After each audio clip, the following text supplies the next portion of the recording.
ले आएंगे, Android mobile के बीच में हम चले जाएंगे तो हमारी विद्या खत्म हो जाएगी। विद्या जो भी माता पिता है बच्चे को एंड्रॉइड फोन से दूर करें, और जब तक विद्या दोनों चीज उसमें भरा हुआ है। अच्छाई में लोगों का कम मन लगता है, बुराई में ज्यादा मन लगता है। तो कानपुर से पधारे महंत श्रीकांत सीतासन जी महाराज ये अपने वाणी के द्वारा बच्चों को अभिषेक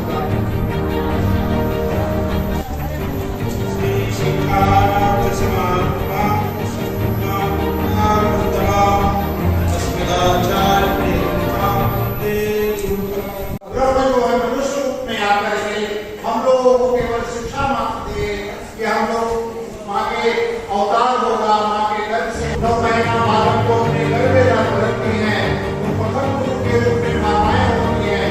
9 महीने जिस प्रकार आचरण करती हैं, यज्ञोपवीत संस्कार होता है जिसको कहते हैं जनेऊ धारण करना।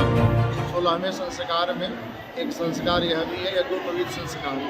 तो पूर्व काल में वैदिक काल में जो बताया गया तो यज्ञोपवीत की अवस्था 8 वर्ष, किंतु इस कलिकाल में जो है अवस्थाएं बढ़ जाती हैं।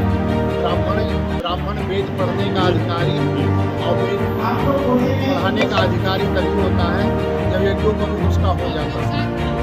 गायत्री मंत्र की दीक्षा दे दी जाती है ब्राह्मणों को, तो वह ब्राह्मण कहलाता है, द्विज कहलाता है। यज्ञोपवीत धारण करने के बाद द्विज कहलाता है और वह वेद पढ़ने पढ़ाने का अधिकारी हो जाता है। और जो मंत्र दिया जाता है उससे विद्या बुद्धि बल सबकी प्राप्ति होती है। और ब्राह्मण का वचन ही शस्त्र है। क्षत्रियों का शस्त्र तलवार है तो ब्राह्मणों का शस्त्र वाणी है। तो वाणी की कृपा से ब्राह्मणों ने बड़े बड़े युद्ध जीत लिए हैं। जितने भी राजा के मंत्री होते थे सब ब्राह्मण होते थे। राम जी के जितने मंत्री थे सब ब्राह्मण थे। तो ब्राह्मण के बिना इस सृष्टि का कल्याण होने वाला नहीं है। इसलिए लक्ष्मण किला में आज आचार्य सदाशिव और सूरजशरण जी मिलकर के यज्ञोपवीत संस्कार किए, लोगों को बताए कि निःशुल्क यज्ञोपवीत संस्कार होगा। अपने माता पिता के साथ बच्चे आए हैं और लक्ष्मण किला में विधिवत शास्त्रीय परंपरा से यह संस्कार दिया गया है कि बच्चों का भविष्य उज्ज्वल हो, बच्चों का मन विद्या में लगे। कितने बच्चों का हमारे करीब 60-70 बच्चे हैं। संख्या तो 100 की करने की थी, लेकिन बच्चे नहीं आ पाए, नहीं मिल पाए। 108 का संकल्प था, लेकिन 60-70 बच्चे आ गए हैं। उनका जो है सुबह से जो नियम होता है कि पवित्र में वो सारी क्रियाएं संपादित हो गई हैं और हमने गायत्री मंत्र दीक्षा दे करके बच्चों को आशीर्वाद दिया है कि सबका जीवन पढ़ने के लिए लाइसेंस मिला है। वेद तभी पढ़ने का अधिकारी ब्राह्मण होता है जब यज्ञोपवीत संस्कार हो जाए। बिना यज्ञोपवीत संस्कार के वेद का अधिकारी नहीं होता है। तो आज से वेद पढ़ने के अधिकारी हो गए। महाराज जी ये बताइए कि जनेऊ पहनने के बाद क्या इन लोगों को सावधानी बरतनी है? अरे जनेऊ पहनने का मतलब है कि जो विधि है उसका कि यदि हम शौच आदि क्रिया करें, हम लघुशंखा आदि क्रिया करें तो हमारा जनेऊ जो है नाभि के नीचे न रहे, वह जो कान पे रख जाए। और सूतक काल में वह धागा जनेऊ जो है शुद्ध हो जाता है। हर पूर्णिमा को यज्ञोपवीत बदलने का नियम है। गायत्री मंत्र जपने का नियम है। इससे हमारा जो जनेऊ सुरक्षित रहता है। यदि हमारा जनेऊ खंडित हो जाए तो हम उसको बदल लें स्नान करने के बाद।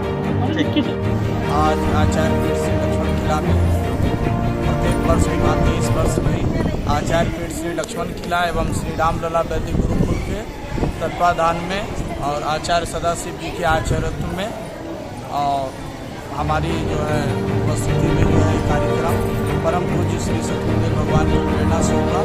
लगभग 108 बच्चों का संकल्प नए संस्कार का था, जिसमें लगभग 60 से 70 बच्चे आए। बहुत कम समय में लगभग 10 दिनों की तैयारी रही और सारे बच्चे आए, सबका उपनयन हुआ। और अगले साल और बृहद रूप से उपनयन होगा। लगभग लगता है अगले साल बहुत भारी संख्या में लोग आएंगे, क्योंकि ये दूसरे वर्ष उपनयन यहाँ हुआ है। तो लोगों के मन में जिज्ञासा बहुत दिखी।